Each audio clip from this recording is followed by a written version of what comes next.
you need to make sure that you can actually accommodate them. But like you spend literally half the day of the event missing out on, all the events essentially, because you had to queue up outside. Oh, so like I think even with the Solana Hacker House in Bangalore, like you had to start like the event starts at like 10 or something, and everybody was lining up by 7:30. It's Yeah, like you're me standing too. for 3 hours to get in Didn't at the right help time. though. It didn't really help though. Yeah. Yeah. Okay, Mm. hey, we got our good intimate group together. I see a lot of familiar faces and new ones. Thanks for the Mhm. hosts to join us. Um, okay, I guess let's get started, shall we? It's Oh, we're starting on time. I we're thought we'll starting on okay. time. We're like, psh, because today is like, we were saying today is because of, so today we will walk through the Web3 sustainability loop. And because it was kind of, compared to last week, kind of a short article, we decided that we should probably like spend more time discussing today rather than, walking you guys through our little presentations. We will obviously do that too, but like more on a summarizing level, because actually this article was also really good for visual learners already. So yeah, that's like kind of our plan. Yeah, shall we? Shall we? Yeah, we can start. There's some new people too. It's nice to see new faces. Not faces, okay. Icons. PFPs. Yeah. Yeah, I Yeah. think this is anywhere where we start. Okay, I'm gonna share my screen. Um, for the new faces in here, who might not be very familiar with Discord, you gotta click on the screen that shows all the multiple screens. This is how you can see my screen, and so you click on that, and then you see the infinity loop. That's trippy. Um, and yeah, and let's get started. Okay. Full screen mode. And I paid my Adobe subscription, so we should be good. Just kidding.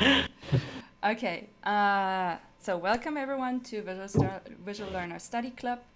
Quickly disclosing the agenda for today, we will go through the Web3 sustainability loop in the four sections that Trent also revised this article in. So first one will be company business models Web 1 and Web 2. Second will be nation level sustainability. Third, Web3 sustainability. And lastly, the application to his very own project, Ocean Protocol. After that, or actually as Roro suggested, in between, we can discuss the different levels. We were thinking we should try it this time. Did I get that right? Yeah, it'll be a good change of pace. We'll see how it goes. Okay, but then as per usual, after the hour is done and we've went through the exam questions, we can discuss some more, and we will obviously go through next week's homework. Also be aware, this session is being recorded. Just, that you know that if you speak or if you show yourself, you will be recorded and maybe published. So you should be aware. Okie dokie. So as Oh, we have some new faces in here, let's start with that. Rowan, you want to take it? yeah, sure. Okay, guys, so this is our introduction slide. You can follow the instructions on the screen, or you can go about just explaining who you are, where you're from, what your background is, so we know how to curate our slides in the future. The new people out here, let me see. We have, wait, who's there? Oh, we have Florent, right? Were you there in our previous sessions? Yeah. Hi. Yes. Hi, can you hear me? Yeah, we can. Yes, okay.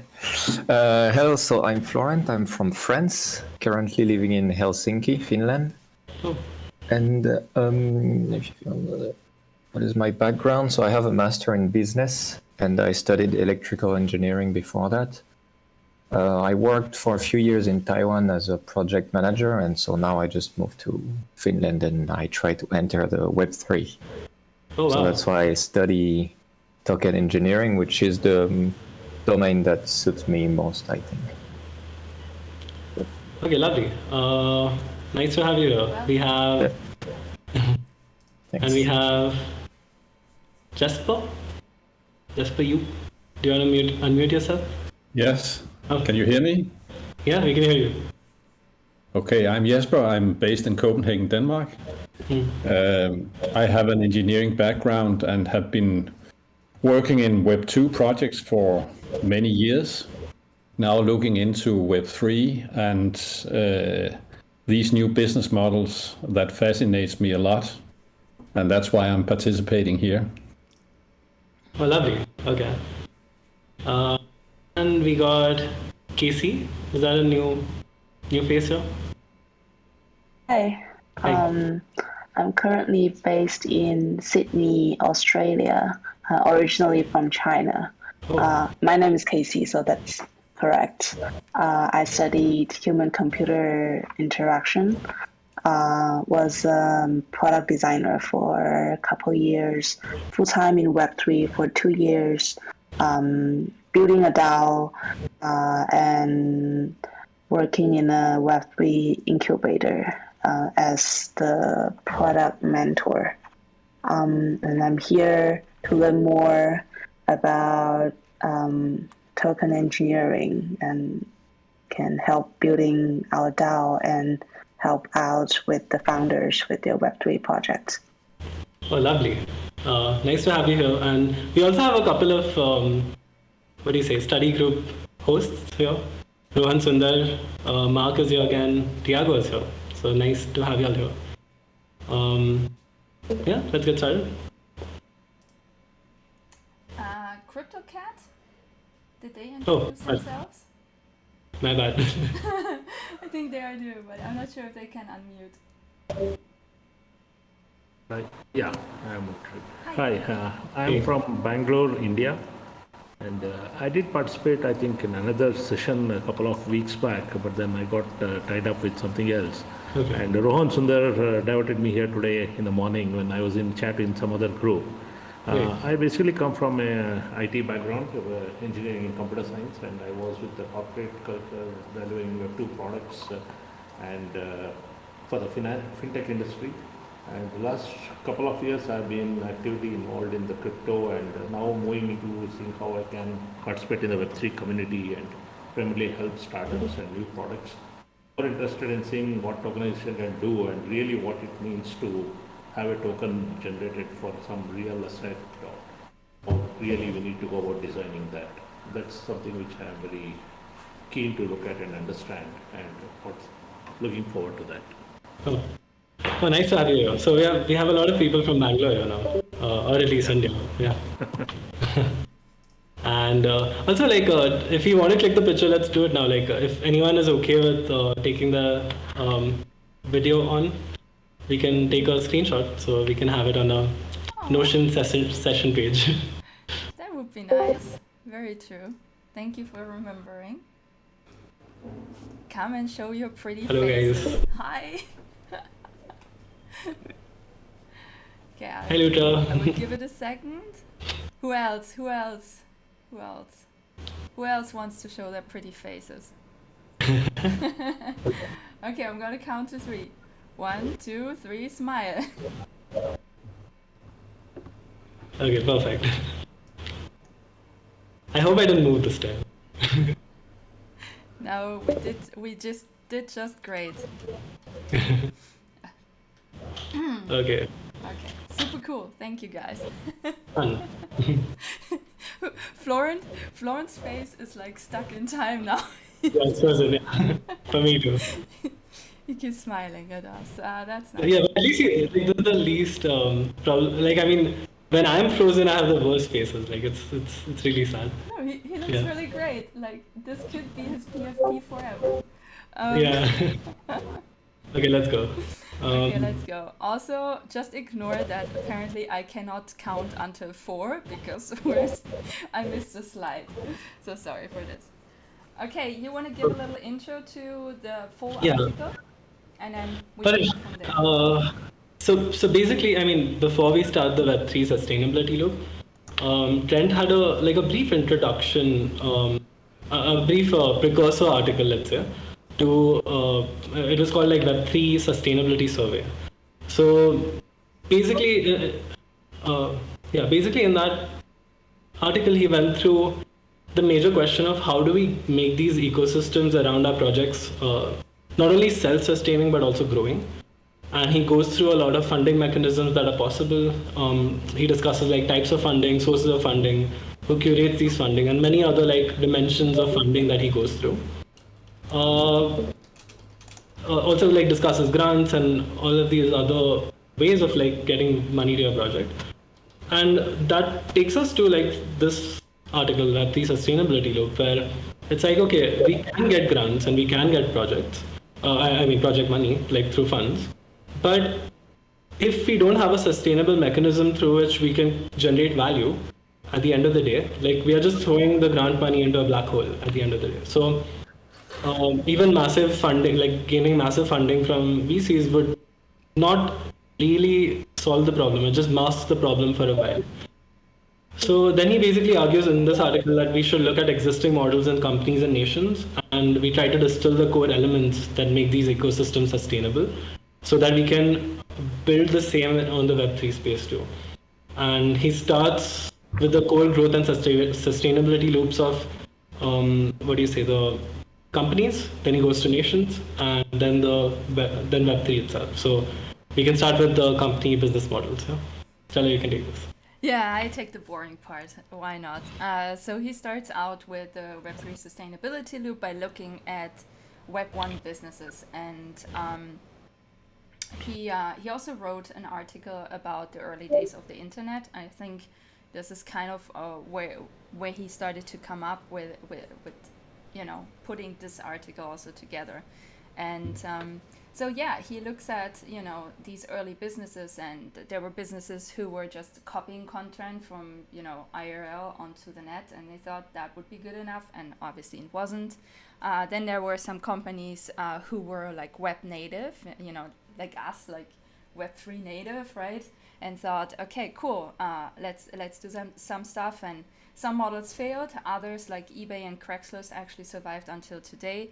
And then there was Amazon, right? And I think we all saw the model. That's kind of like the famous model about a looping economy in a cell, instead of self-sustaining, but at the same time, the loop feeds back into the system, pleasing the customer experience and hence furthering more growth. And that's actually, like, I hate Amazon, but that's pretty impressive, isn't it?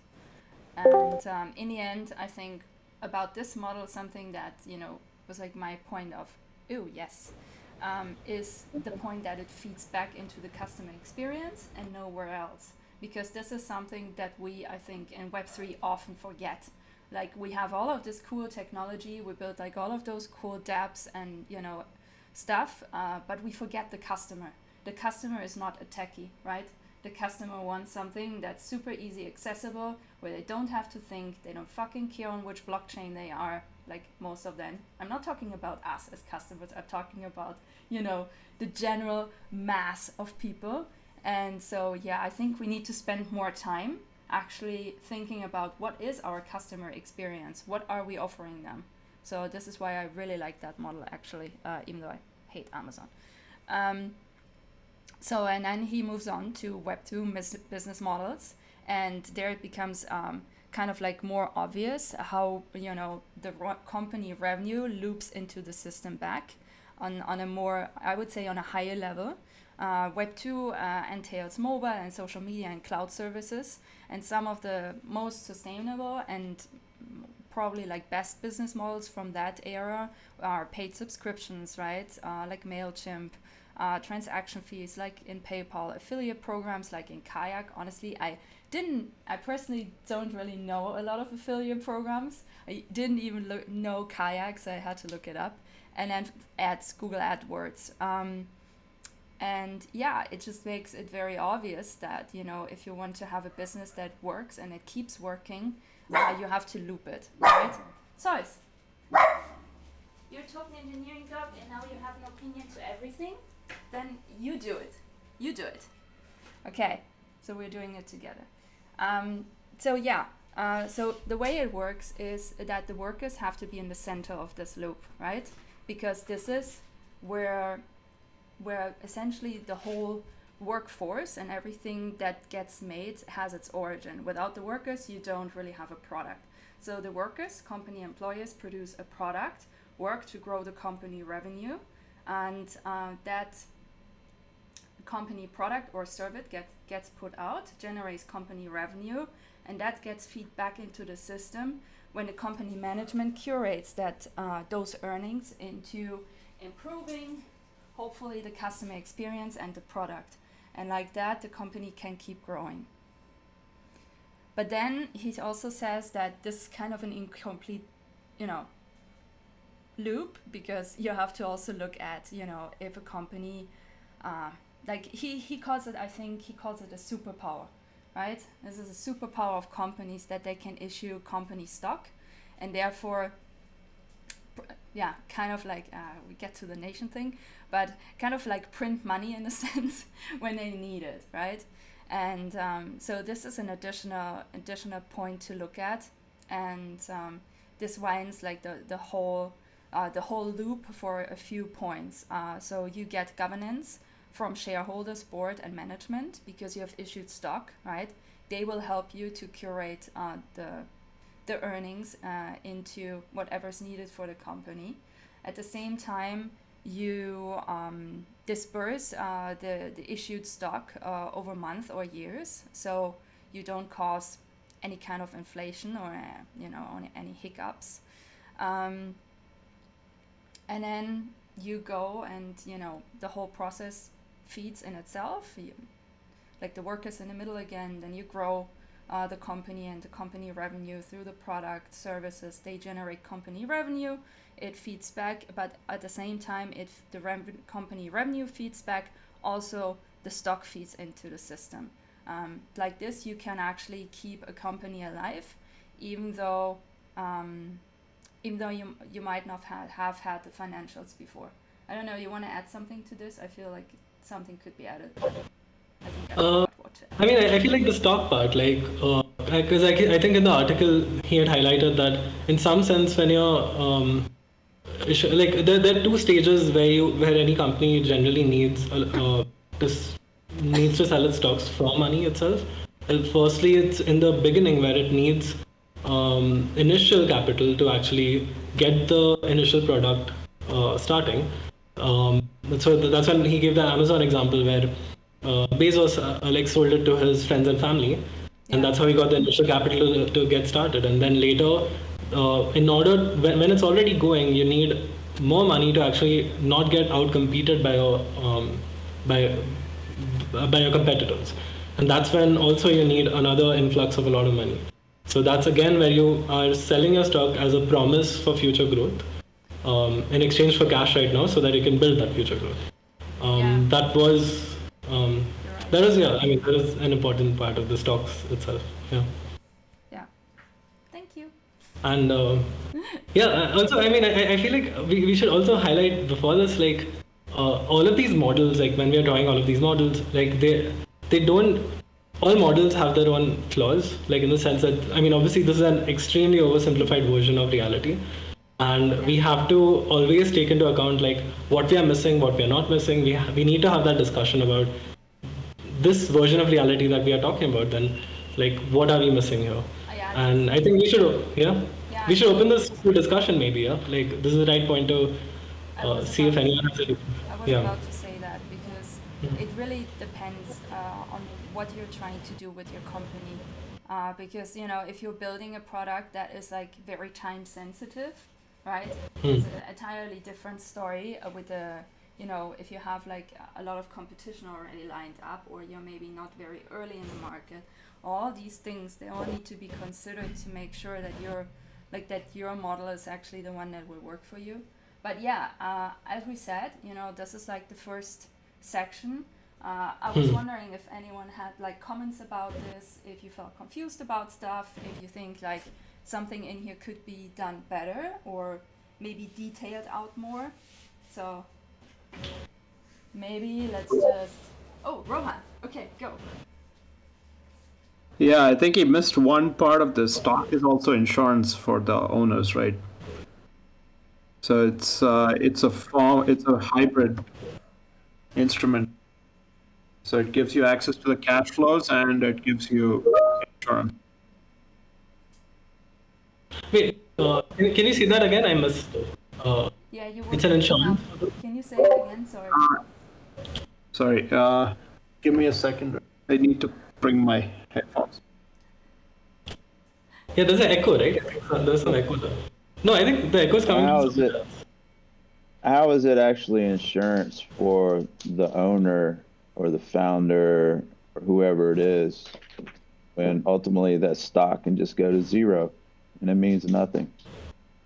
I mean, to claim it's 100% full time always, like that's a label of stock as insurance, I think is false. I think. Yeah, even yeah. So you would add that to the model. Did I understand that correctly? No, I think he was saying that Rohan's idea of stock being also an insurance for the founders is not exactly valid. I think that's what Rishu was saying. Kojak, you have something to say? You unmuted yourself. Sorry, can you hear me now? Yeah, you can hear. Very well.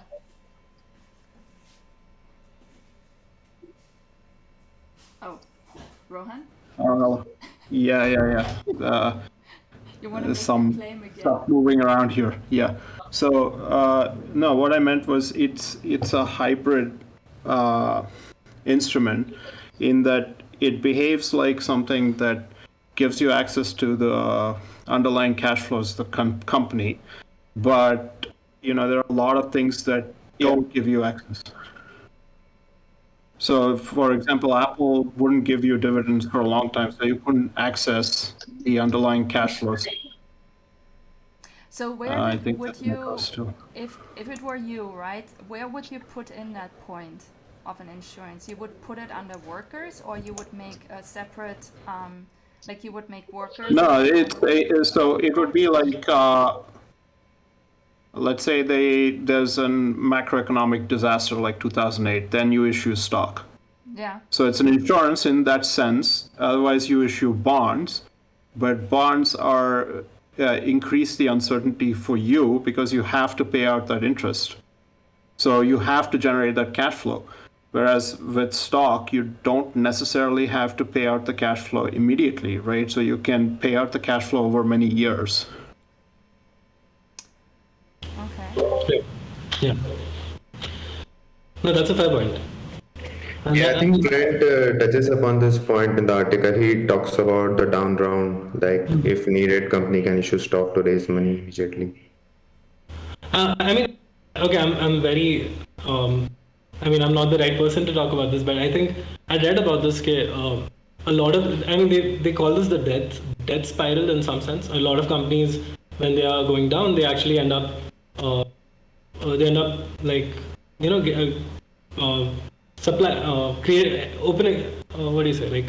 increasing the supply of the stock by a lot in order to get the liquidity to run. But it ends up, in some sense, it's kind of like the Terra Luna crash, like where the supply keeps on increasing and you keep on having actual value keeps on dropping, and people lose more faith in the stock because it keeps on going down. Another point, like apart from that, I really thought through was like how like where does the value actually come from for the stock? Like it comes from one way to look at it is comes from the product or service, but another one is actually there's a speculative value too, like which is something that happens to a lot of the tokens in the Web3 space too, right? Like there's a speculative value to the stock, and people buy it just so that they can sell it at a higher price sometimes, without looking at the fundamentals. Yeah. That was also very that I like. We have to take into account if we are designing some systems, we need to make sure that our token isn't a speculative tool if we don't want it to be. And how to control that is also, up in the air. I don't know. I don't have answers, but yeah. There's a really nice video I've seen about this, which I'll post in the comment. I'll just put it this way: if the stock doesn't give dividends, right? So you are last in the line in a bankruptcy proceeding. You don't get paid until everyone else gets paid. So it's a very significant risk you're taking up. So essentially, the founder is offloading, or the company is offloading some of that risk onto you. Okay, that makes Yeah. sense. Okay, nice. Yeah. Okay, let's go to the nation now. If unless anybody wants to, you can unmute and just break our flow. I think we're good. I think we can move on. I Okay. think all of us want to get to the point of discussing the Web3 loop. So Web3 part, yeah. let's Okay, move on. Okay. Go for it. Okay, so the next stage of this was, he derived some insights from the. Oh, your stream ended Oh shit. for me. Sorry. Mhm. That was really mean of me. I'm so sorry, guys. It's throwing me off my loop. Is everyone watching again? Okay. Yeah, it's up. Okay, so basically, we finished the part of where we were discussing through the company level analysis of these loops, and then he moves on to the nation level analysis, where again we find the same kind of loop in which nation takes revenue in terms of tax. Those taxes are used. They're basically used to grow infrastructure which helps citizens to conduct businesses and commerce. They add value and produce products, which then feeds back into the system of producing revenue, which generates taxes.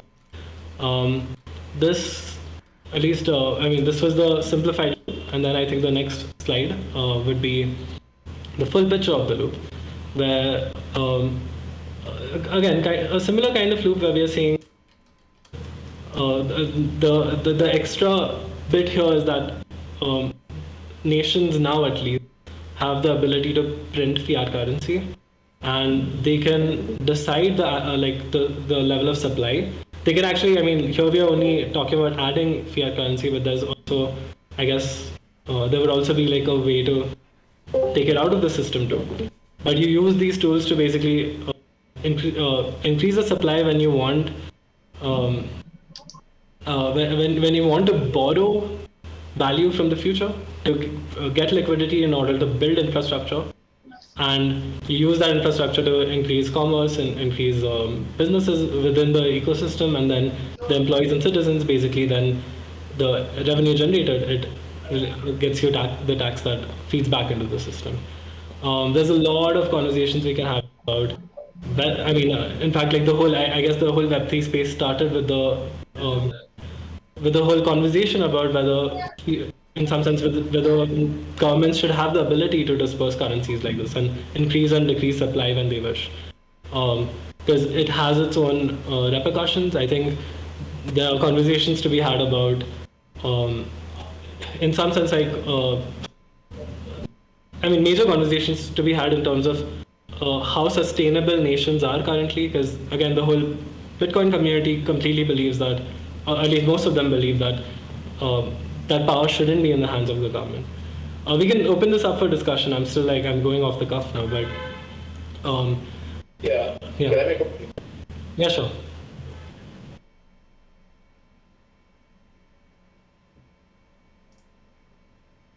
Hibiscus cultivar. I remember you had a background in economics.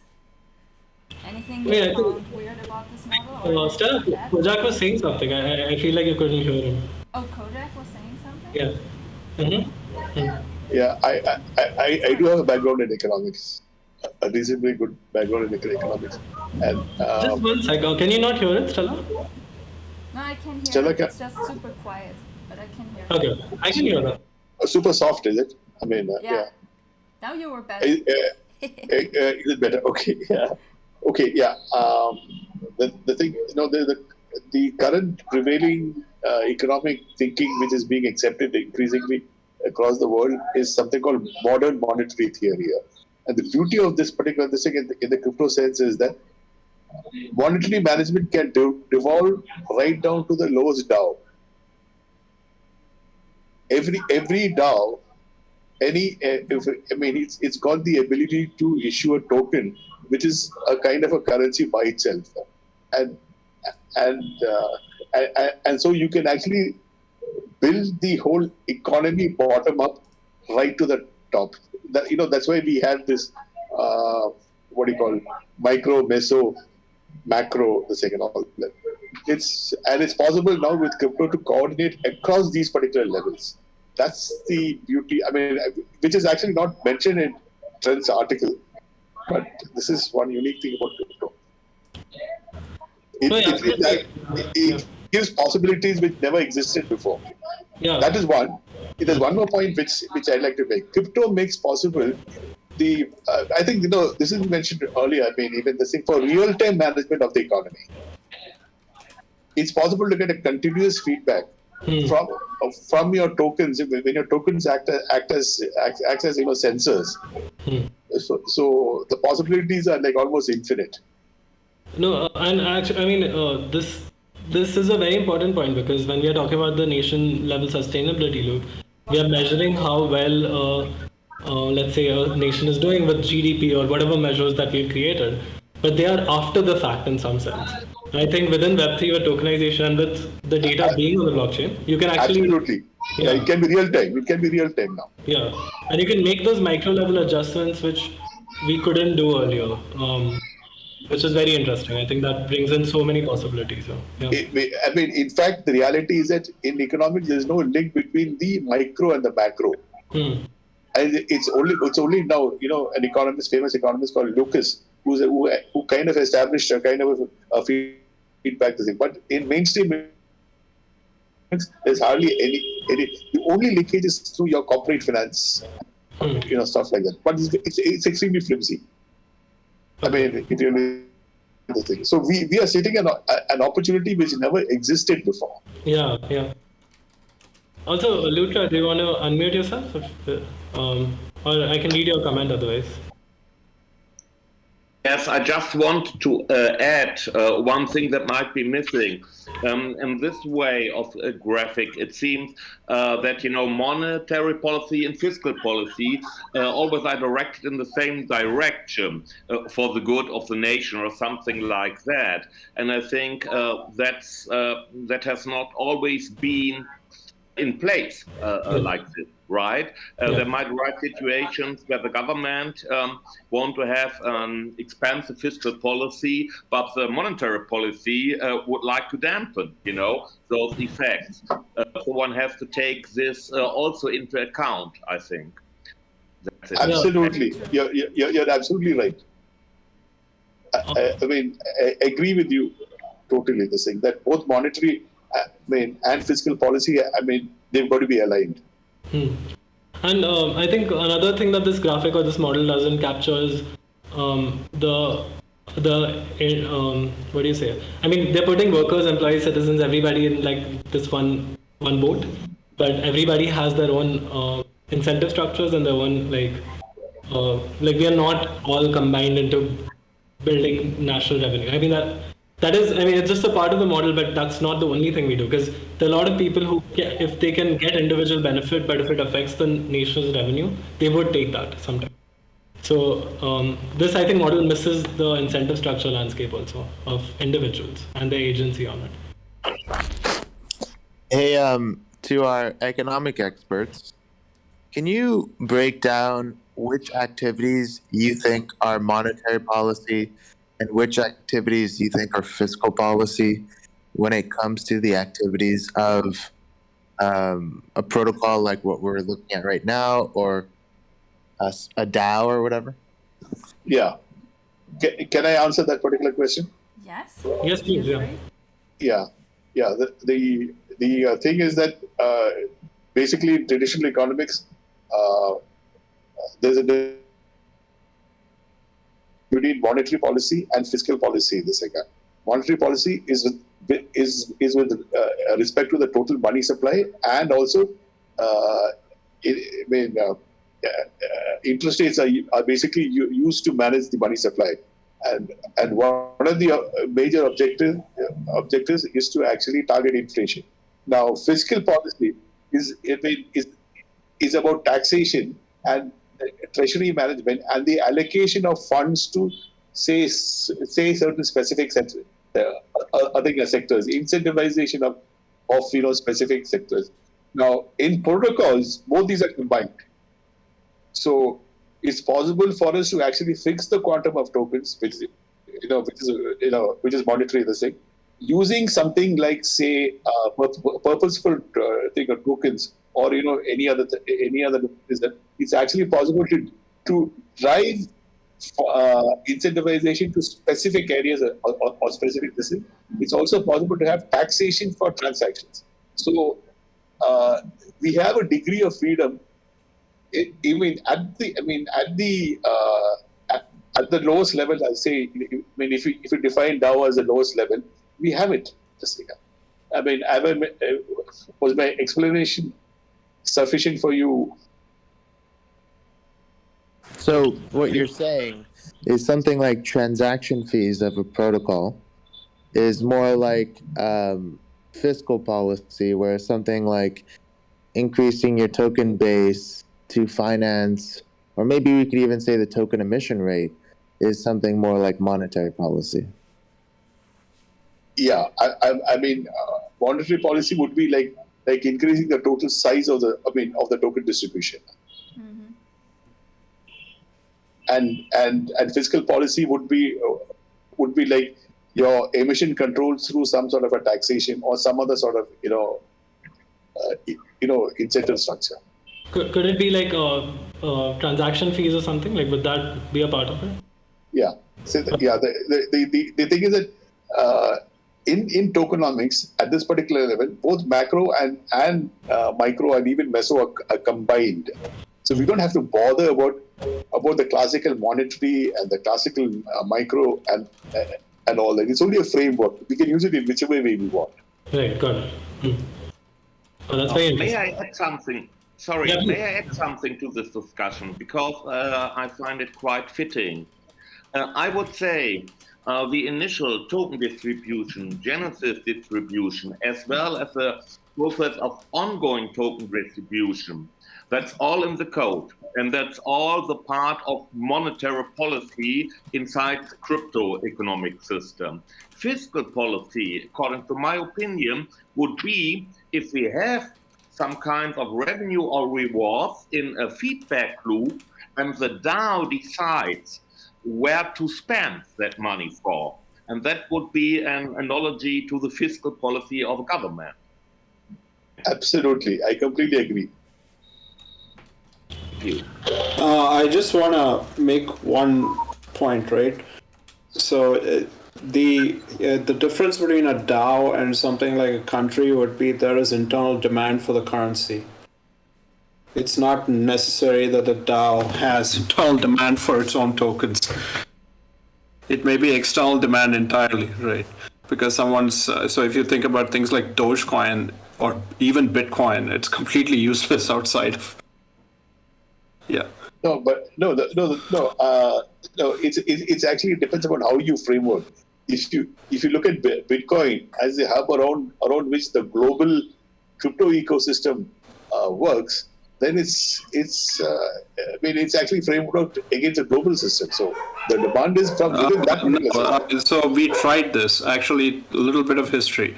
In 2018, BitMEX was the first one to start Bitcoin margin perps.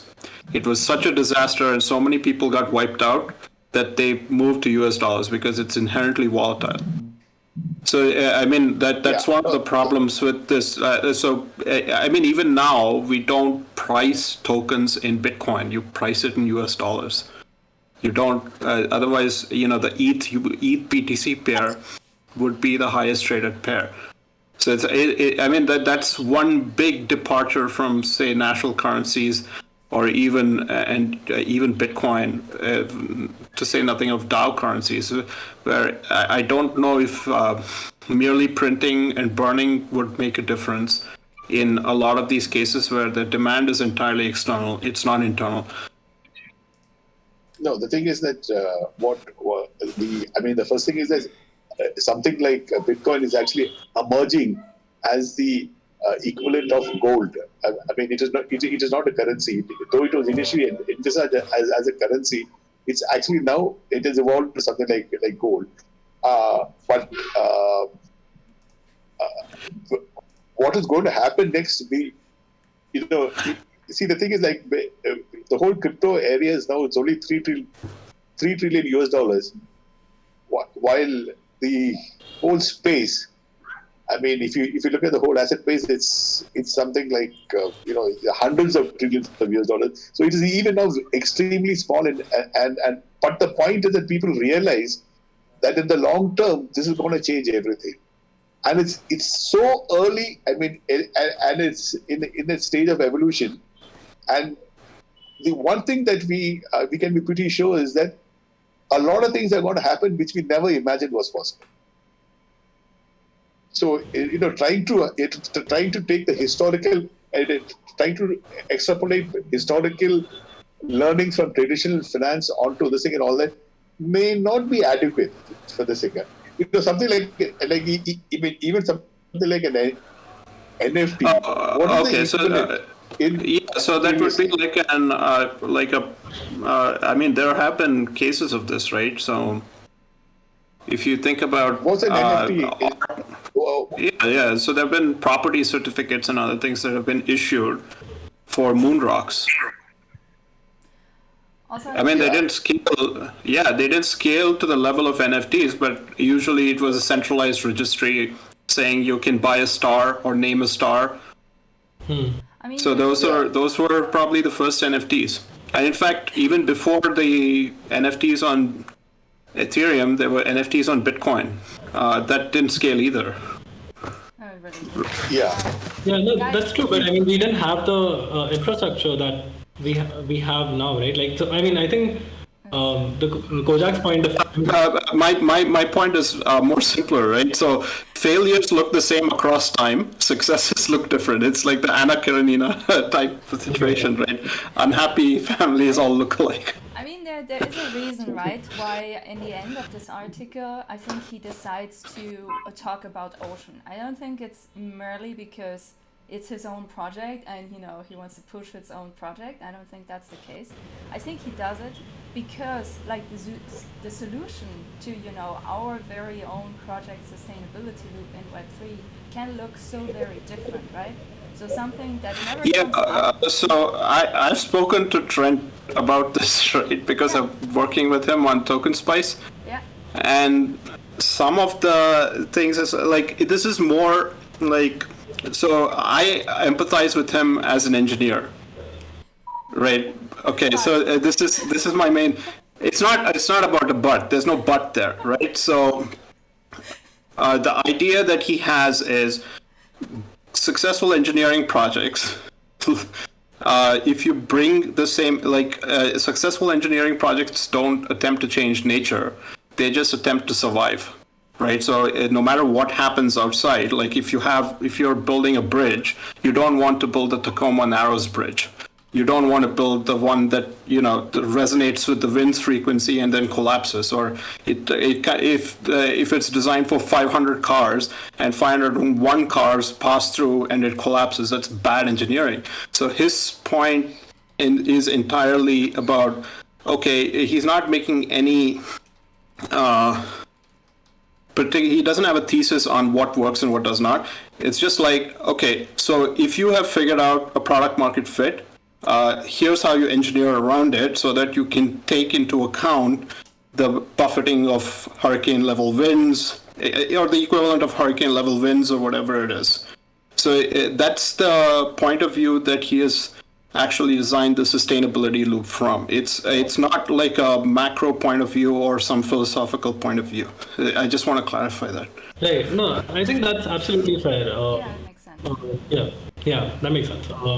Okay, so let's get into Web3 sustainability loop because we've already crossed over in the discussion, so let's just get this over with. So may I start? Yeah, go ahead. Okay, so the Web3 sustainability loop, he starts with a classic model that I think he has observed in a lot of new Web3 projects where the founders generate the token, right? They get some initial cash from it by selling the tokens or doing like the ICO, I guess, initial coin offering.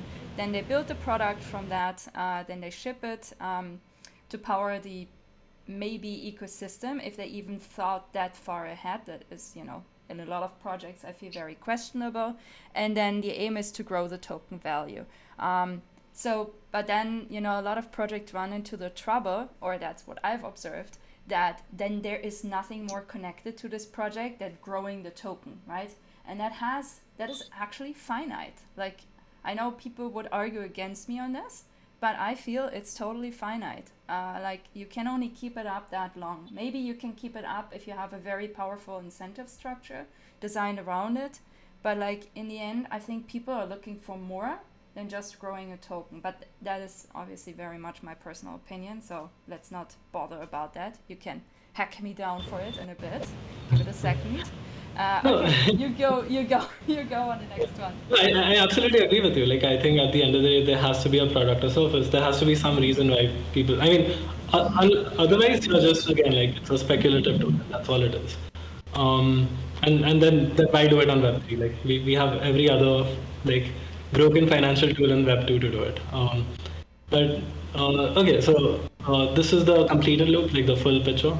Is this the full picture? No, this is not. This is like, okay, I can do this one. This is a medium picture. This is like when actually Web3 projects took the time to take a cue and look at Web2 models, right? And they were like, oh yeah, it makes sense to loop this thing, right? So whatever is it that we are putting out in our Web3 project ecosystem, the network revenue should go back into curating two criteria, growth and emission, right? And then it feeds back to the workers and so on and so forth. And at the same time, the token generation keeps going, but it disperses at the beginning. And I think this is where he makes a strong point in the next model, which is the full picture. You can go in on the full picture. Do it. Yeah. Okay, so okay, so basically, okay, you know what? You take this. I'm still very flustered. Okay, all good. So the full picture just really adds like I think 2 or 3 points. It's essentially the same as before. The only thing that gets added is the ability to token, you know, the allocation of the token that was gained, right? So like by issuing the token, you essentially have your own stakeholders in the Web3 project, and then you use, or those token holders get a vote in how to curate, you know, the next cycle for the next product that the workers have to work on.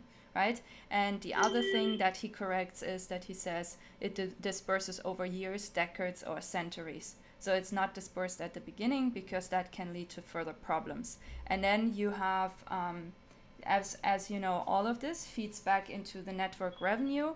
There is another cycle put in there, which is the buy and burn mechanism of the token.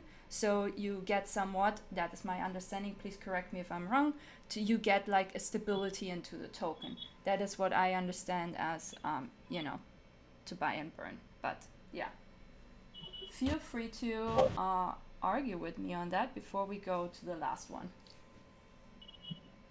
Oh, wait, I did not know first slide, but okay. You don't want to argue? Okay, so let's go to the Ocean Protocol. I know everyone wants to really go back on the discussion, so let's keep this fairly quick.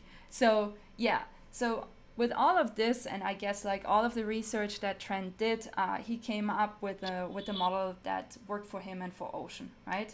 And so he changes up a few things, I guess, and this is essentially, I think, what all of us should do who have our own project. We should probably, like, you know, follow the same research process and think about how we can turn our project into a fully looped ecosystem, because it's fucking hard to do that. And this article has helped me a big deal on moving forward in that sense on my own project. So Roro asked me yesterday why I really like this article so much. Stella, can I give you a feedback? Because I think a little later we will be exposed to the engineering process in crypto. Yeah. And I don't think, I mean, that's far more sophisticated. I mean, that's far more refined and sophisticated than this particular model. No, it is. That is not the problem, but you always have to think, like, not everyone knows everything right from the get-go as they start building their project, right? And I think this here, because it's so simplified and it's not sophisticated, gets more people from different backgrounds into thinking about their own projects in a very different way. They stop thinking about it from, oh, I want to do an NFT PFP project. But then they do it, they actually earn a lot of money, but then they're stuck with this money because they don't actually know how to, loop it back.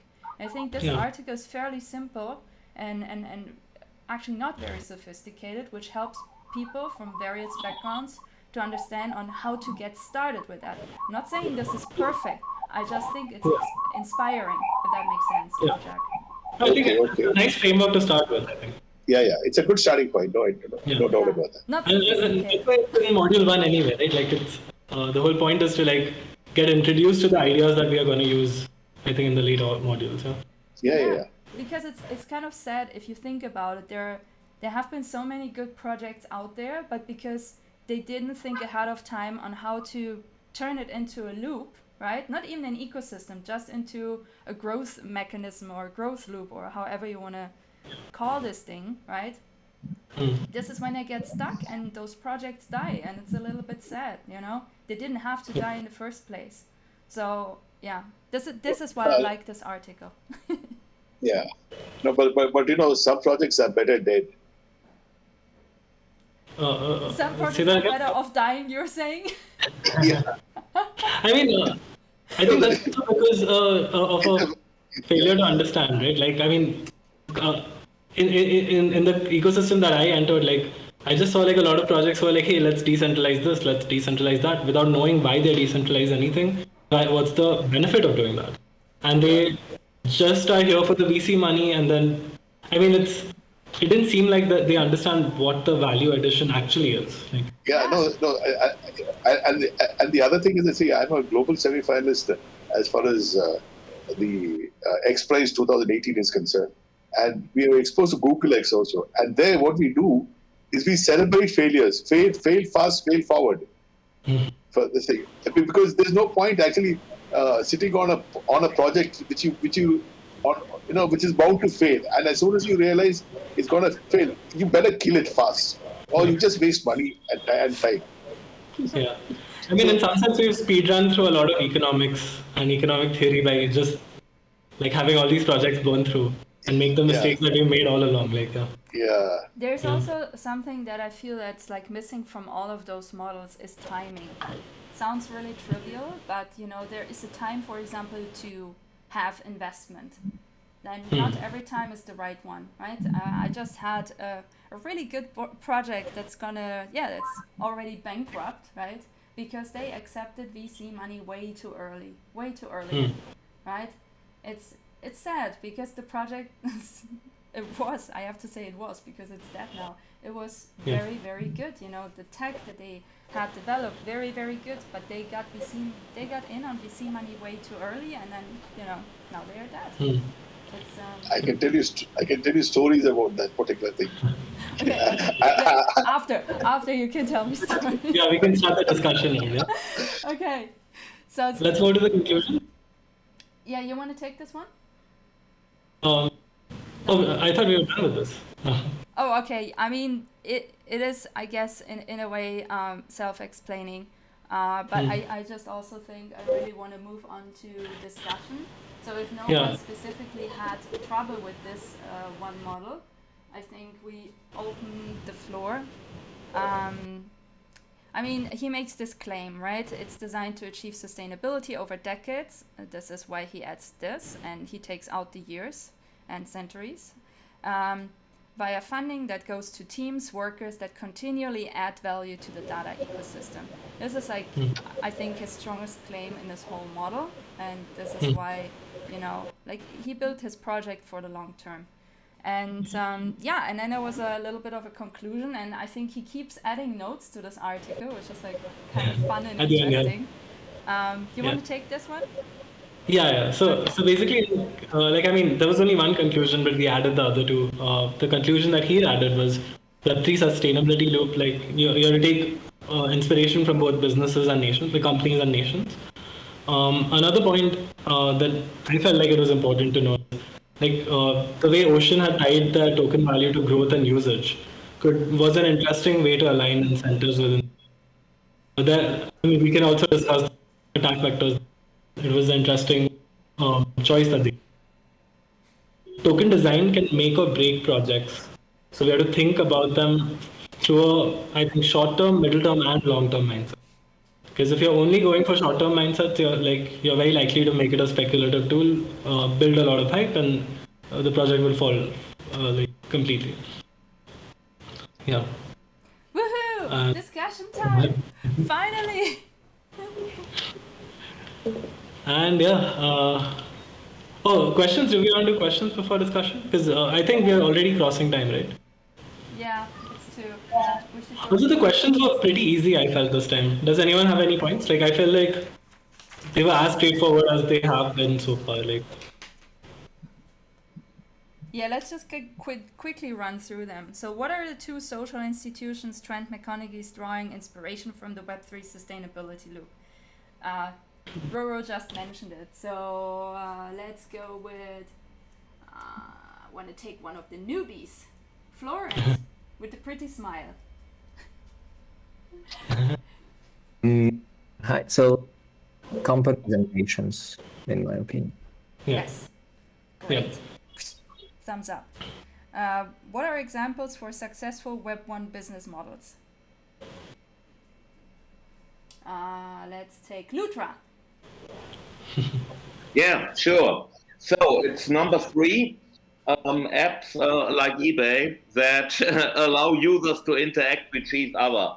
I mean, he mentioned number 1 as well, but that was an unsuccessful business model. So I left answer number 1 outside. Oh, nice. That was a good observation. I actually missed the first one completely. But yeah, third one is the answer. No, but actually it's everything. All those things are actually successful. Web 2 options. Everything. No, but that was for Web 2, right? Was the e-commerce affiliate? Yeah. Oh, sorry. Yeah. It's Web 3. Make sure, right, when you do the exams, because I'm yet not sure how many trials we get before the system closes down on us. Make sure to really go point by point with the question, right? This is something I failed with at school a lot. I didn't really read the sentence well. So let's make not that mistake. Let's not repeat my former mistakes, please. Yeah. Okay. I used to miss the negative signs on math questions every time. Okay, number 3. Why does Trent McConaughey call stock a superpower for businesses? Hibiscus cultivar. Are you with us? Yeah, so is that number 3? So is the question 3? Yeah, it's question 3. So that will be the answer will be number 2. It pulls capital from the future to the present. Perfect. Yeah. Good. Perfect. Okay. Okay, next one. What does sustainability, the full picture, mean on a nation-state level according to the author? Mark, let's have a study host answer something. Oh, Mark, are you still with us? Oh, I think he might not be with us anymore. Seeker, you want to unmute?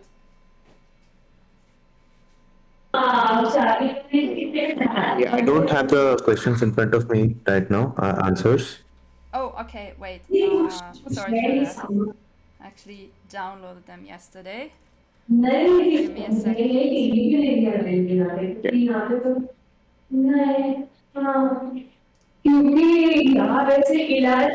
Can you mute for a bit?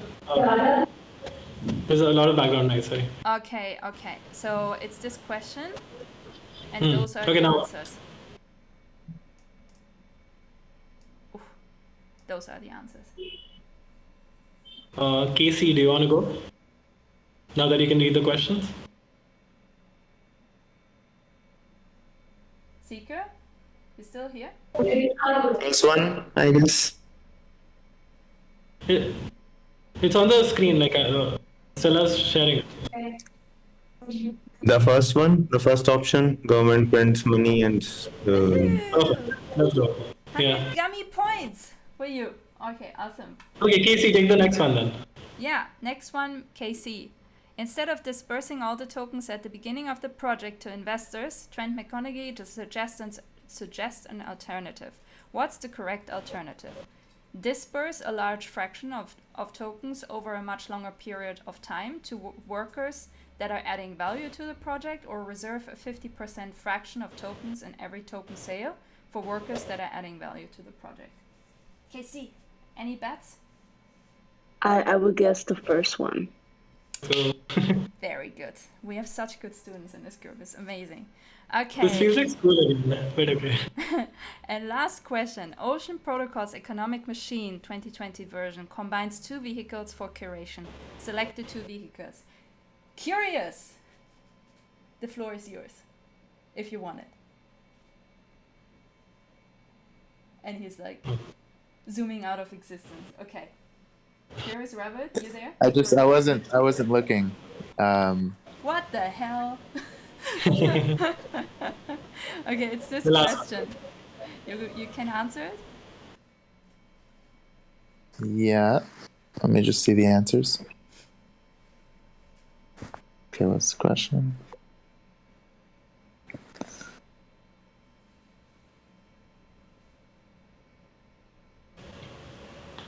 So number 3. Yeah. You have to select 2. And number 1. I would say no. Oh, number 4. Yeah. I would say yeah. 3 and 4, yeah. Okay, great guys. So finally discussion time. Thank you so much for being such great students. And the homework. Let's just finish that before discussion too. My goodness. Okay, So reflect on people can today's use it. discussions. Add to your notes if you caught some interesting thoughts today. Work on chapter 4 and keep asking questions and keep adding actually your favorite books into the bookshelf that Rohan added for us to the channel. Right? We're very curious. Good. Okay, now it's discussion. Also articles, by the way, the books and articles. If you have any article suggestions, even I'm putting those up too. Do you want to share the screen maybe, Stella? We can show it to people, like the bookshelf that we made. So for the new people too, y'all can... Yeah, okay, let's walk you guys through Discord for a second. So right on the bottom is our Visual Learner Study Club. We're so famous, we got the last seat on the row. And oh, Kojak, by the way, could you add your books to the bookshelf, not in the general chat? Just copy paste it. So different side. That would be super cool. And yeah, so this is our normal chat. And if you go up to this little pin button, you will be given the option to also get to all of our links, which is like the Notion and former sessions and all of that.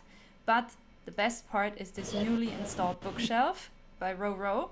So feel free to add your books in here or your articles, anything that you read and you truly appreciated. It doesn't need to be only token engineering related. I promised to Kojak I would talk a little bit about my selection, because most of it is actually token engineering related, as funny as it sounds. But I will do that really at the end of everything. So now it's like our half an hour discussion time. So open floor for everyone. All your honest thoughts. Yeah.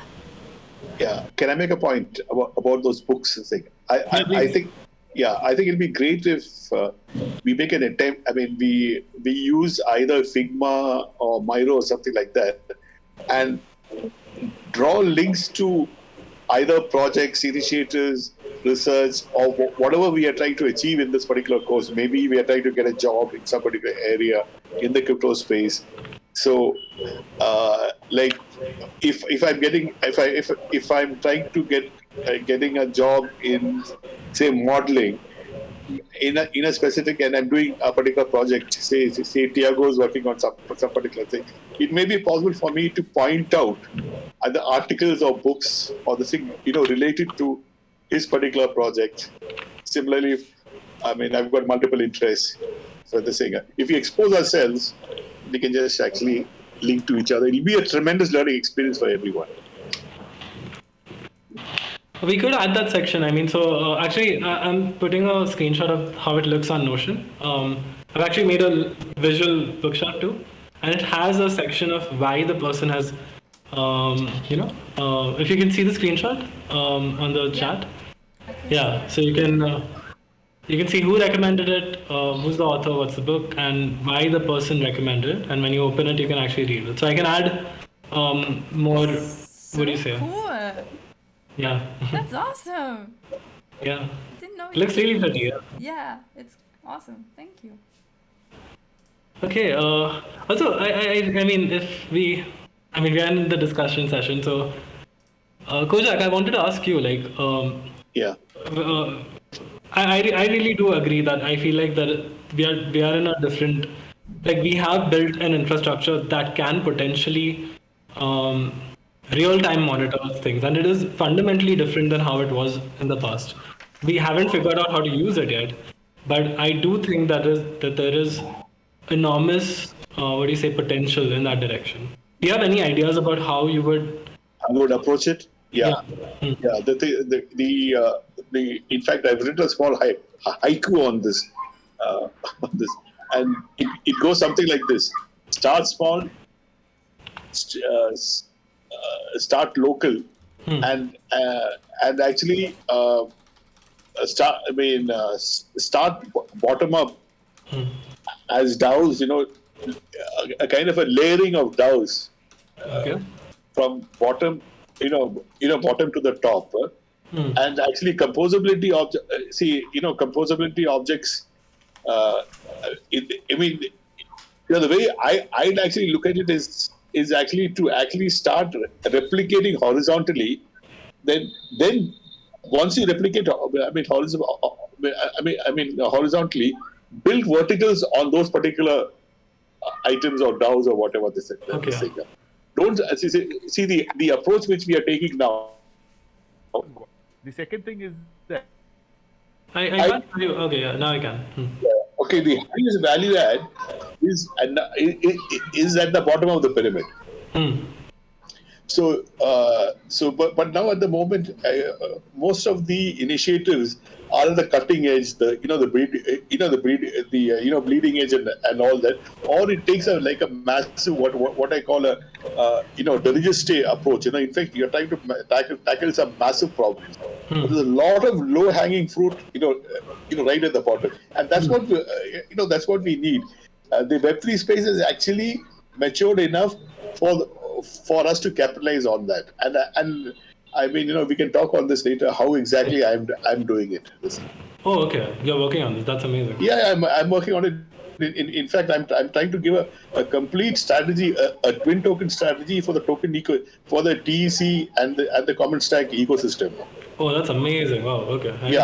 Because now now at the moment we have a token which is called TEC, dollar TEC. What I'm saying is that we need to have a utility token which I'm just hypothesizing as dollar techie this thing. Which so now at the moment, see, one of the fundamental problems which we have now, the TEC ecosystem, is that the TEC is actually now, you can actually purchase it through an augmented bonding curve for the Sega, which is also called the primary automatic market maker. The flaw in this is that, unlike say a traditional finance system in which the underlying value through say quarterly earnings or so many other mechanisms, there is no way by which now at the moment we know what is the underlying value of TEC. Right. That can be solved by having a utility token. Okay. Okay. Now the point is that I liked both yours and Stella's work in this particular visual learners thing.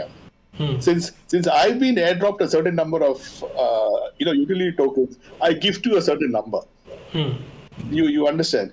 You like something to say with either Mark or Rowan is doing, you actually give them. So that, you're actually kicking off a virtual cycle. Is it similar to the praise function that's there? By the way, everyone, TEC we are talking about is Token Engineering Commons. No. The thing is, one more point. These utility tokens can only be exchanged for TEC tokens. Okay.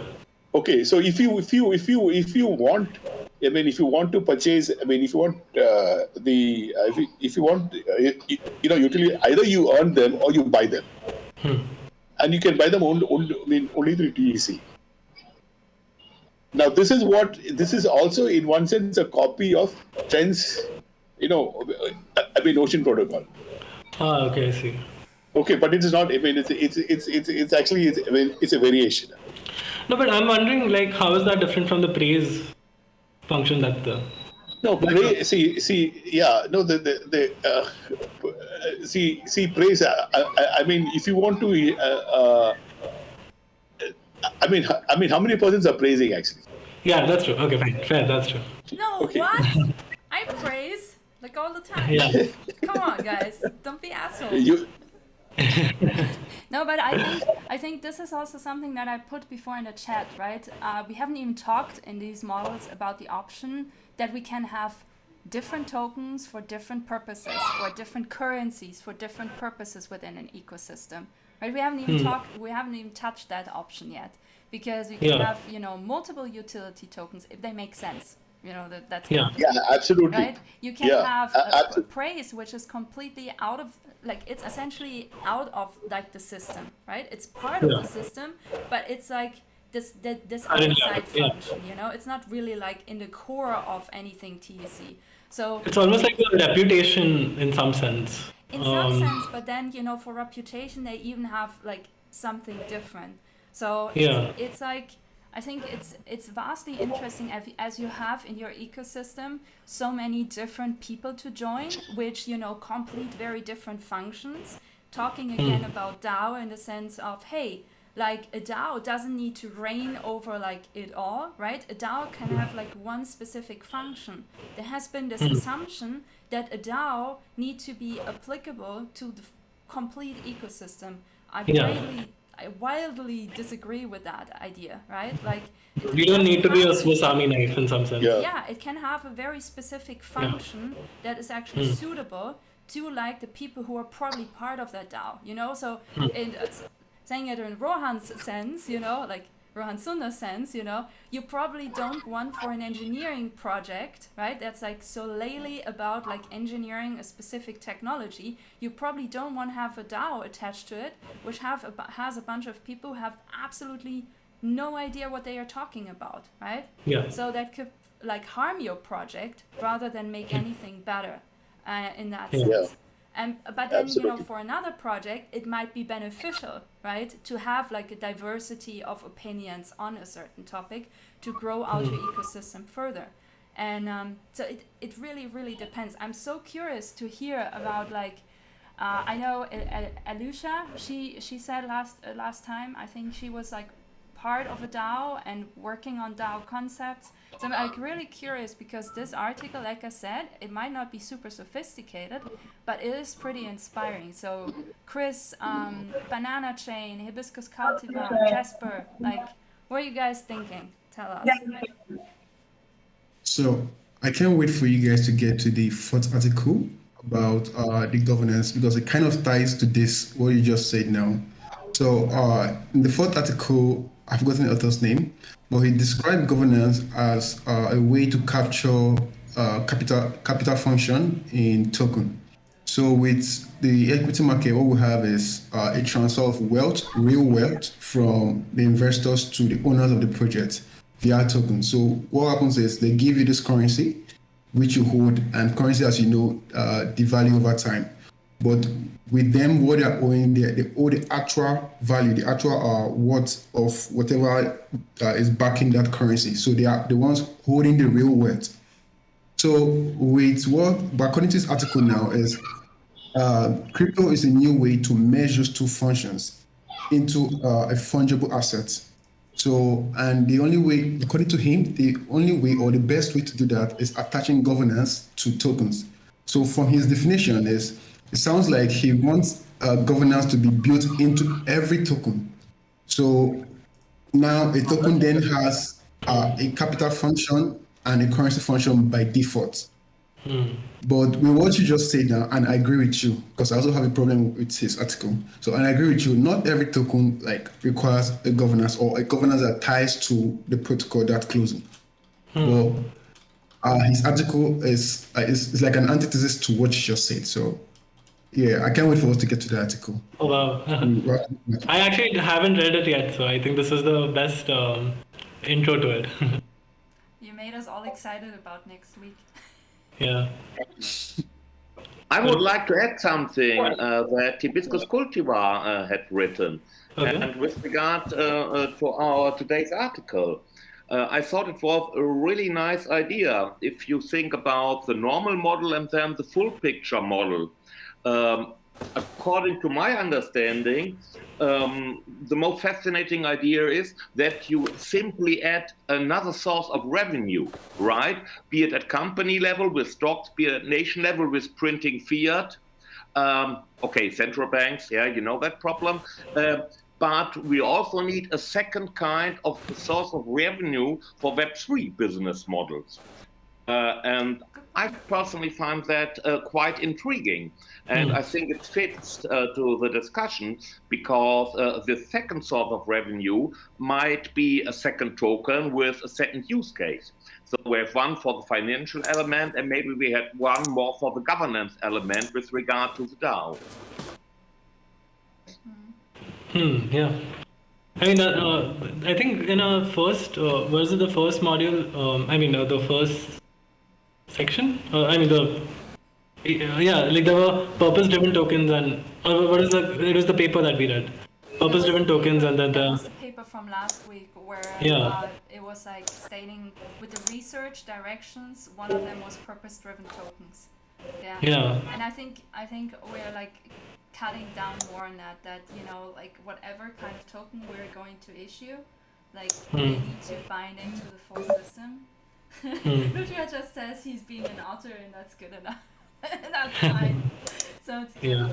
Okay, let's go through the rows. Hibiscus Cultivar, do you want to add something else maybe?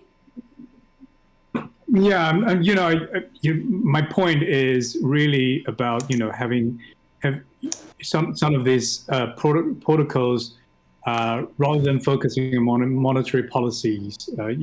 I think with every DAO, every protocol, every token, you have to find some kind of sustainability. And for companies, there might be cash flow, and but with companies, they're not distributed fairly.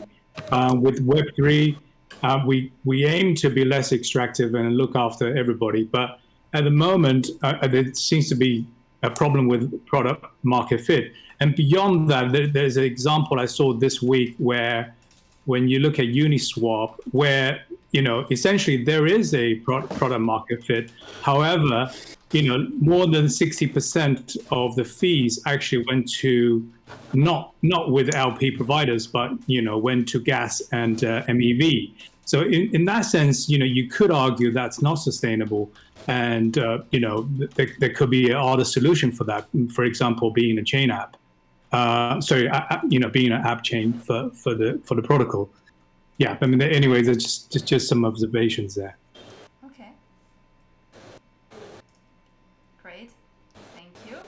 I want to make a point over here, right? That you're not clicking fast enough. Yeah, I think you should make a point about. Yeah, well, there's not much I can do about that. My fingers go as fast. Sorry, go. Yeah. I think the overwhelming consensus is to involve more humans in these systems.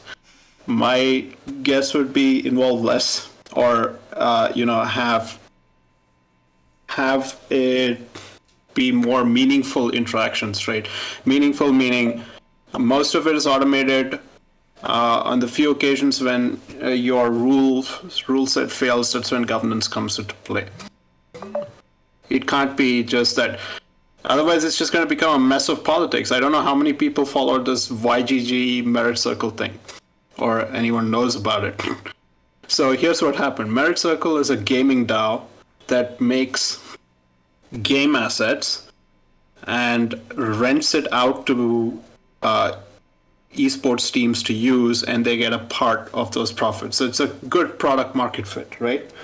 YGG is one of the lead investors. It's another DAO, and they led the investment process in Merit Circle. Now, a random community member, so they had a vesting period, and the cliff was out. They were about to fully vest and get all their tokens, YGG. So a random community member comes up and says, hey, why should we give these tokens to YGG? Because they're just going to dump on us and they're going to tank the price. So they decided to make a governance proposal to kick them out of to not give them the tokens. And it passed 99-1. Yeah. And obviously, this was not Merit Circles, or the founders of Merit Circle did not want this, so they revised the proposal to say, hey, maybe we should give them something. And they should have something, because they took the risk, and they were all like, no, this look, the days of an early investor not providing any value beyond money is gone. Like, they took a risk on you. that is value, right? But that's fantastic. No, but this is why you want to minimize it as much as possible. You don't want the same politics that you see. Just imagine, India has how many political parties? I have no idea now, because it's like there are too many of them. If all of them could fight over the control of the exchequer, nothing would get done. Everyone would blame each other. And there would be, and they would figure out ways to disproportionately transfer the income to themselves. That's basically what's going to happen in most of these cases. So it should be automated with only emergency provisions for humans. At least that's my opinion. I mean, the point is, like, blindly democratizing things doesn't solve the issue of governance. Like, I mean, it's still, I think every situation requires a different kind of governance structure, which we still have to understand and build. I think Vitalik has actually written a very good article on this particular thing, that you actually automate. I mean, not only Vitalik, you automate only to the extent to which it is, which is possible, and over time it goes asymptotic to, say, perfect automation, but it never reaches there. Yeah. Because there will always be some intangible, some unestimatable thing or what. So 100% automation is an ideal which will never happen. We are human beings. We are vulnerable. No, I'm not saying 100% automation, right? So it's something similar to what we do in deep learning these days. We don't try to do end-to-end models anymore. We use active learning methods, right? So we just this model has misclassified this image or token or whatever file, and that's added to a pool, and that's relabeled, and the model's retrained over and over again. So that works. That's why you get very good speech recognition results now. For example, it takes time. That works, but then aren't we like if you give that on the hands of governance, the mistakes aren't just, hey, we mislabeled a picture. The mistakes are much bigger than that. Yeah, so there's a payoff space associated with this that doesn't exist with machine learning models. Yeah. So everyone seems to focus on the probability that something happens. That's not important here. It's the expectation space, right? So the payoff space over here is, does your DAO survive? Because there's a limit there. Once you hit 0, you're not going to survive. Or maybe even before that. You think about what happened to Luna, for instance. Yeah. Also, I think this is, remember, Rohan, when we had when we went through the first articles that were about ethics, right? I think this is where they come in strong, honestly. Because if you can have a consensus about, the ethics and the morals that apply to your project, and you build them into the engineering parts, I think then at least you become like some... I completely disagree with that now, because I started... I kind of agreed at that time. Then I started reading the Protestant Revolution. It was, this was entirely about all of them believed in Christ. They disagreed on how exactly you should pray to Christ, and they fought each other and killed each other. So this is something that's going to happen repeatedly. It's not okay. So they're going to pick out very tiny little deviations in this. This has also happened to the Bitcoin community, by the way. This is exactly what's happened to the Bitcoin community, and you cannot upgrade the system at all now. Yeah. But that's also where timing comes in, right? Like, depending on the timing when you know, do this agreement. So, for example, with the ENS domains, okay, stupid example, but who cares? Like, they put out, like, they launched a product and they put out the consensus agreement, like, what? 2 months after, 1 month after? It was like a really short amount of time. And it had essentially like all the major players who were still founders of the project or were like involved in the beginning stages of the product to, you know, sign this like consensus agreement. So I think this is also where timing matters a lot, which, you know, wasn't factored in any of the models today, for obvious reasons. No, okay, so I'm glad you brought up ENS. What do you think about Brantley's removal? Well, yeah. Yeah. Okay. So that's a major issue, right? So he was He was core to building ENS. Yeah. Now you can effectively have a mob decide which developer that they use, and they can change the consensus rules. So that's what I'm saying. That's so if you depend too much on governance, whatever worked before will not work anymore. Because somehow or the other. Are you positing then that things should be more centralized as opposed to decentralized, if I'm understanding correctly? No, you can decentralize, right? So the Bitcoin works mainly because it is not one person, one vote. It's one CPU, one vote. Okay, it's automated in the consensus, right? So where the problems come is in the layer above that Satoshi referred to as a social consensus for changes, for upgrades and other things. And that has been a total mess from inception, right? Once Satoshi left the project. And but there are uses for that consensus, especially in emergency times. So, you know, I don't know how many people know about the 2013 level DB upgrade that caused like a fork in the chain. That was effectively a bunch of people coming together and deciding, let's just go back to the previous version of the client. And it prevented the system from essentially bifurcating and killing. Otherwise, Bitcoin would have died that day. So that was an emergency consensus that was taken. That's where human consensus is useful. That's where you can get most alignment because you want to save the system.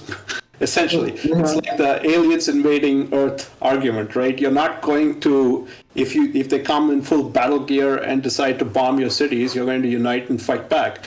So it's the same sort of thing. If it's anything else, you're going to create factions, and it's going to become like the Gallic village in Asterix and Obelix, right? So they all fight over the magic potion, and nothing happens until the Romans come back. Just bring up Asterix and Obelix. Yeah. I had this last in Latin class. This is hilarious. But it's a great example. Yeah, sorry. Chris, you were saying something? Yeah. Yeah, so I was about to ask Rowan something. So am I right to say what you're saying is pretty much the more abstracted the governance is from human input, the better it is? No. I am saying the cases where governance should take precedence should be very clear. It should not be for every single decision. Most of the decisions should be automated, and the cases where governance only can solve something should be made very clear, and it should be time bound. It can't be like we can take forever to take this decision. So so emergency decisions would obviously fall under that, right? So to save the chain or something like that. But there are other categories that might just as easily fall into that. So it's just the token designer's responsibility, or the community's responsibility to identify those. Good point. Doesn't this make a case for code is law? It's not code is law. You can still change the code. You have to change the code at times. That's where the governance aspect comes in. right? So, but it should be very clear when you're changing the code. This is not like, yeah, you're not getting the 10 Commandments. This is like someone writing Solidity. You should not be rolled over a bad code. Wouldn't it be so much easier if we could just write 10 commandments? Okay. Well, that's what apparently Satoshi did, according to the Bitcoin maximalists. Florent has a question. Emergency decisions are easy, right? So if it's like porn. You know when you see it. You know when something is an emergency. Yeah. Otherwise, it's not. It's very. One of the wildest examples today. I'm going to quote you on that. Who would? He's asking, who would differentiate between emergency decisions and others, in your opinion?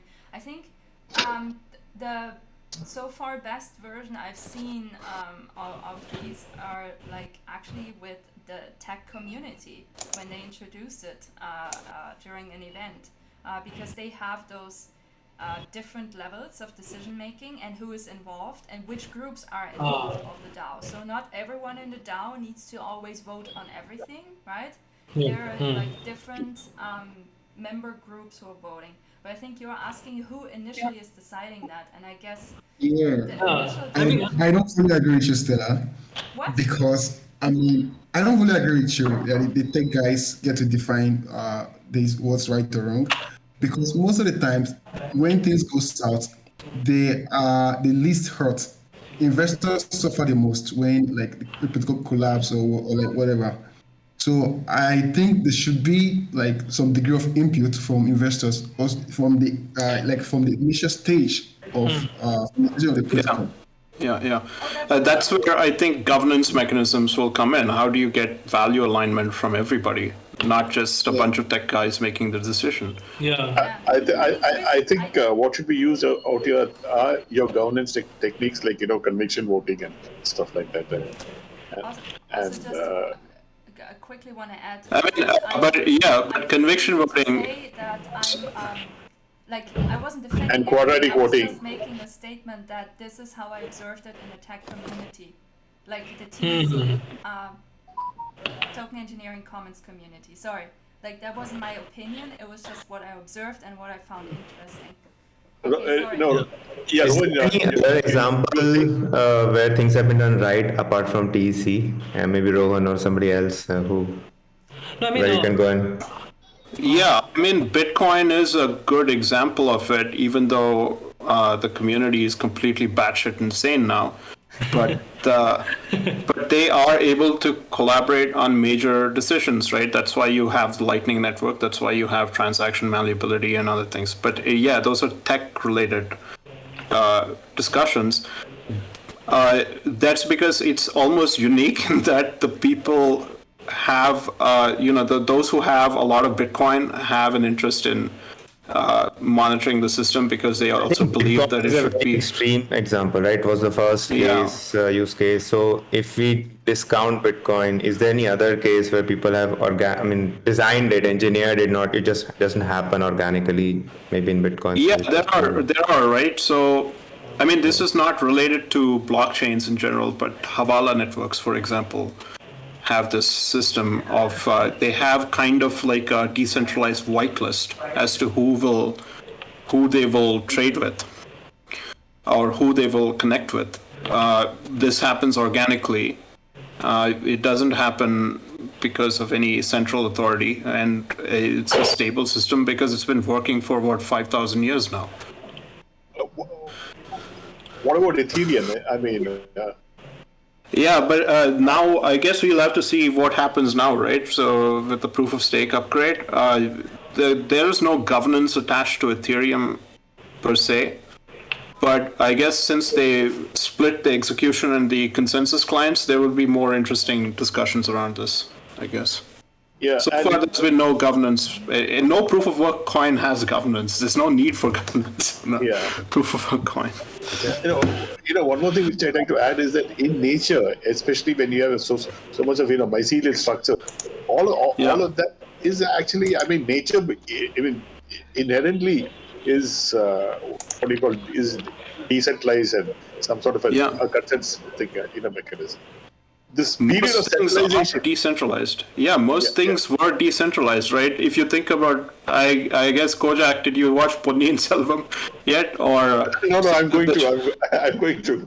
Yeah. So the Chola period was entirely decentralized all over till Taiwan. There were financial instruments that they created specifically through the temples in order to conduct finance, in order to have a common financial framework.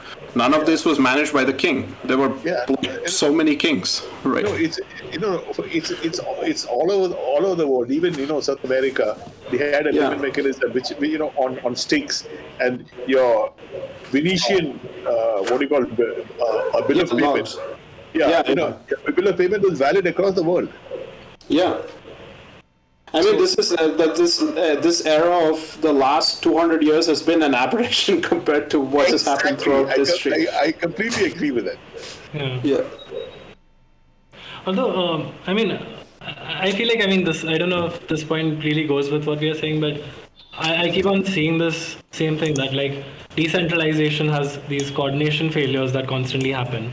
If you read Meditations on Moloch, I think Rohan, you must have.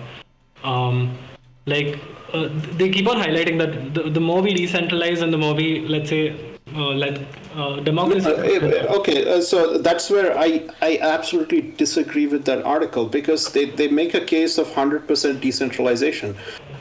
None of these things are 100% decentralized. Neither is Bitcoin, nor is Ethereum. Right? There is a logical centralization. There's a core group that works on the software. Right? This is like creating a standard that has never existed. Almost. Which article are we talking about? No, I know what you're referring to, the Meditations of Moloch, So, but this is something that, those kind of criticisms have been applied forever, since Bitcoin came in. I mean, I think because I don't think they even bring up, at least in the article, hasn't brought up anything in Web3. But the point I was making is that it's a general trend that the more you decentralize something, the more coordination failures are possible, because in order to solve a coordination failure, you will create a government entity or some entity that has power enough. That's exactly where I differ from them. Okay. You have to create a centralized government. Why can't you have a local institution that handles a local failure? There's an assumption made that it's a global failure. That's okay. So markets don't clear at every price, right? There are markets that don't clear, but you pay enough of a price, they will clear, right? It's the same thing. One more point I'd like to act is that in absolutely decentralized structures in nature, the point is that the stability occurs over centuries. But the point is that you should have the ability to take on collapses and come back. But we don't have it. We don't have that in our human institutions at the same time. So we can't afford it. This brings full circle back to Trent's article on the Web3 sustainability group. Why he says over decades. Why you need incentive alignment over decades. You should be able to survive those collapses. One thing we can. All right. Good way to conclude it. Good way to conclude it back. Do you want to close this now? I mean, we can still talk. I have to go though. Yeah, I think we gotta wrap it up because everyone is like getting busier, I guess, now that the day has started in some parts of the world. But this it's Friday, baby. So. Right. It's Friday, so. It's Friday, right? And you have already evening, don't you? Or it's evening for us. Yeah. Okay. Yeah. For me, it's just started, so. All right, guys. Great conversation. Thank you guys for adding all your points. Thank you for bringing everyone in very much in the conversation. Thanks all of you, especially Stella and Roro, for organizing it so fantastically. Thank you so much. Again. Thank you. Thanks a lot. Actually, Stella's putting all the effort with the slides and like designing. Come on, Roro. Both of you. Doing this together. Thank you. Just put it on me. Okay, guys. All right, everyone. From DEF CON. Bye. See you guys soon.